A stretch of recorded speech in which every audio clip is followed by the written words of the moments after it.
Në përpjekje për t'u afruar më shumë fermerët dhe për të adresuar sfidat e sektorit bujqësisë, kryeministri Edi Rama ka mbledhur përfaqësues të qeverisë dhe kryebashkiak në një takim dyditor në Cerrik. Gjatë kësaj mbledhje, fermerët patën mundësinë të shprehin drejt për drejt problematikat me të cilën përballen në terren dhe sugjerimet për zgjidhje. Vetë kryeministri pranoi se reforma territoriale e vitit 2015, e cila shkriu komunat, ka krijuar një distancë mes bashkive dhe zonave rurale, duke shkëputur lidhjen me fermerët. Kryetarët e bashkive shikojnë fshatin si çështje të urbanizimit, si çështje të infrastrukturës rrugore, të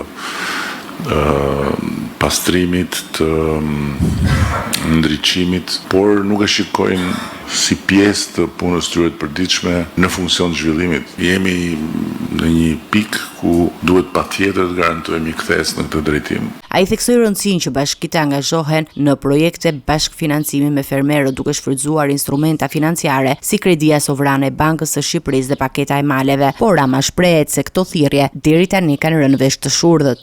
Do të jetë një histori bashkëpunimi për të transformuar frymën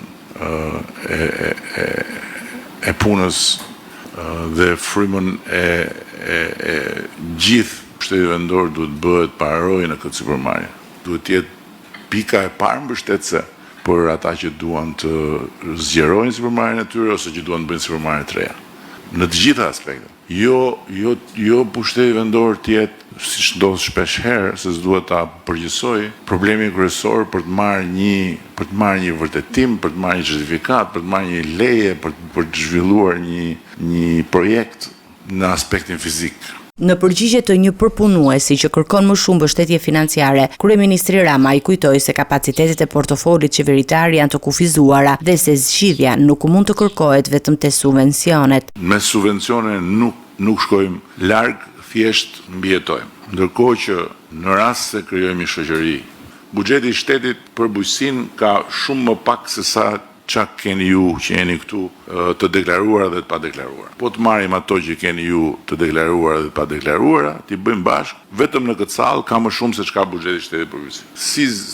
Si zgjidhet, mund të tërhiqni bashkitë në proces duke sjell dijen tuaj. Takimi u mbyll me përgatitjen e konkluzioneve që pritet të shërbejnë si bazë për përcaktimin e prioriteteve të masave në programin 4 vjeçar të qeverisë për bujqësinë. Kjo nismë synon të krijojë një bashkëpunim më efektiv mes institucioneve dhe fermerëve për të përmirësuar gjendjen në një sektor kyç për ekonominë shqiptare.